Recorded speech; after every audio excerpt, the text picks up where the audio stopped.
अरे MP board के जितने भी बच्चे हैं ना 5 फरवरी के दिन एग्जाम देने जा रहे हैं, उन्हीं के लिए ये एक महत्वपूर्ण पेपर आपका आ चुका है। 5 फरवरी के दिन इसी पेपर में से 40 से 50 नंबर का फंसेगा, ये गारंटी है। ठीक है, मोस्ट इंपॉर्टेंट चीजें इसमें ऐड हुई है, इसलिए मैं आपको एक बार सॉल्व करा देता हूँ। नवाब साहब ने कीरों की फाकों का क्या किया था, खिड़की से बाहर फेंक दी थी। वाच्य जो होते ना, वो वाच्य जो होते हैं आपके, ठीक है, तो वाच्य की यदि बात करें तो कितने ऑप्शन आपको वाच्य में दिए गए हैं, तो 3 प्रकार के वाच्य होते हैं। कितने प्रकार के होते हैं भाई? चलिए 3 प्रकार के होते हैं। बाबूजी जो है ना रामायण का पाठ करते थे। आप तो बढ़िया से करो। इन बच्चों की तरह यदि आपकी परसेंटेज भी 90 से पार नहीं चली जाए तो इस चैनल पर कभी भी जीवन में मत आइएगा।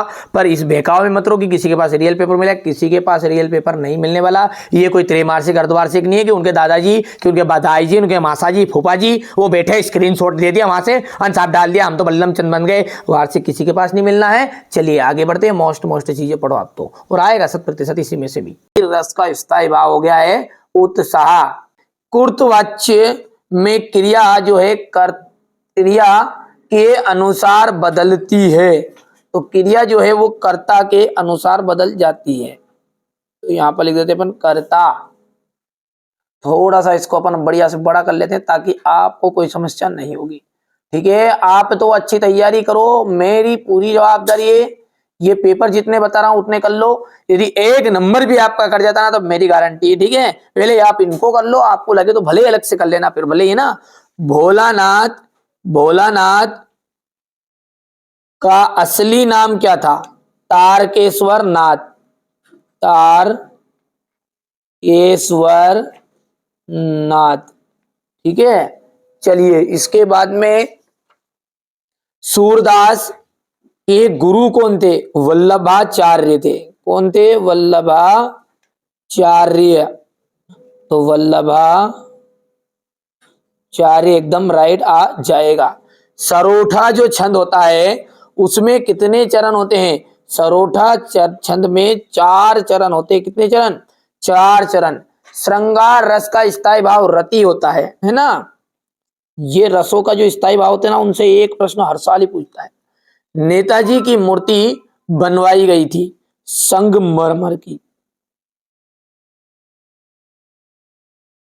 ठीक है, अब ध्यान से देखिएगा। जोड़ी कई अंकों वाली रचना, देखिए 1 अंक वाला कहलाता है एकांकी, और जिसमें एपिसोड चलते रहता ना उन्हें कहते हैं। अंक का मतलब होता है एपिसोड। पिछले एपिसोड में आपने ये देखा, फलाने एपिसोड में आपने ये देखा। ठीक है, तो ये क्या कहलाएगा? आपका नाटक कहलाएगा। आदमी जात का आदमी। ठीक है, आदमी जात का आदमी ये जाएगा पतितों के देश में। अगला है प्रत्येक, प्रत्येक का जाएगा प्रतिधन एक। ये तीसरा है। मैया, मैया का जाएगा कड़वा तेल लगाती थी।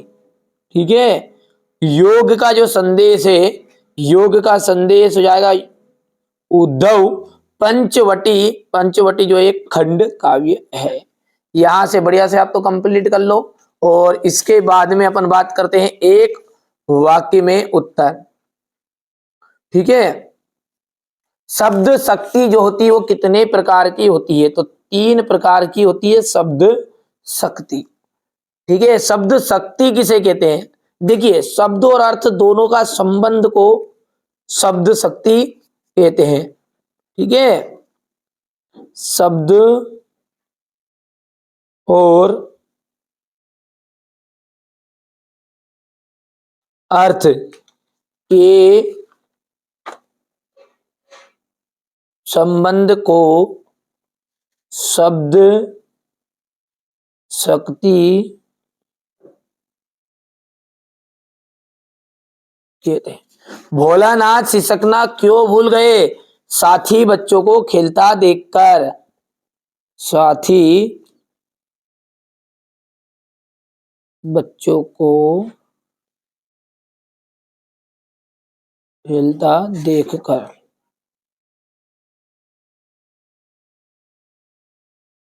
कड़वी ककड़ी सा क्या लगता है? योग का संदेश।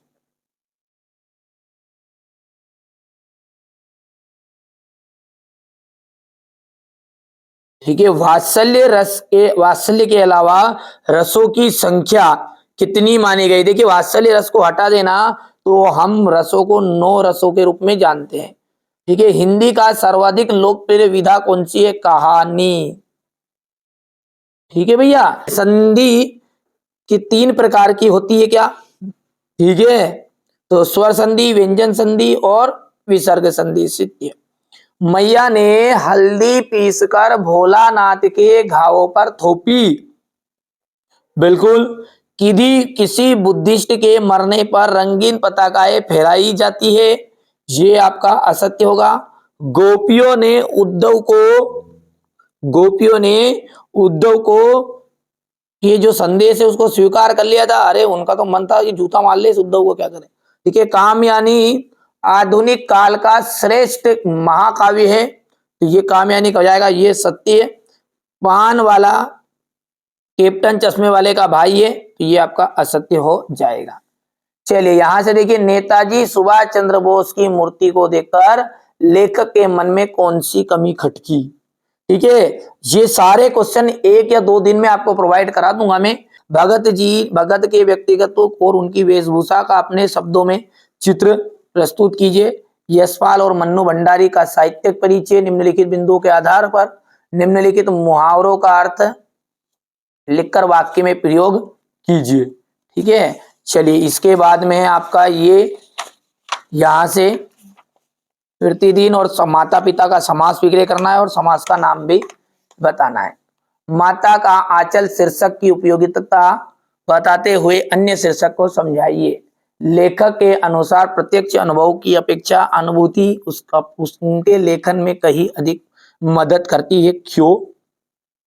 नई कविता की 2 विशेषताएं आपको बतानी है, यहां से देख लीजिएगा आप। तुलसीदास और सूर्यकांत त्रिपाठी निराला का काव्यगत विशेषता है। गोपियों के द्वारा उद्धव को भाग्यवान कहने में कौन सा व्यंग निहित है? संगीतकार किन किन रूपों में मुख्य गायक गायिका की मदद करते हैं? मिट्टी के गुणधर्म को आप किस तरह परिभाषित करेंगे? स्मृति को पाथेय बनाने से कवि का क्या आशय है? महाकाव्य और खंडकाव्य में 2 अंतर लिखिएगा। स्थायी भाव और संचारी भाव में अंतर। दोहा छंद के लक्षण उदाहरण सहित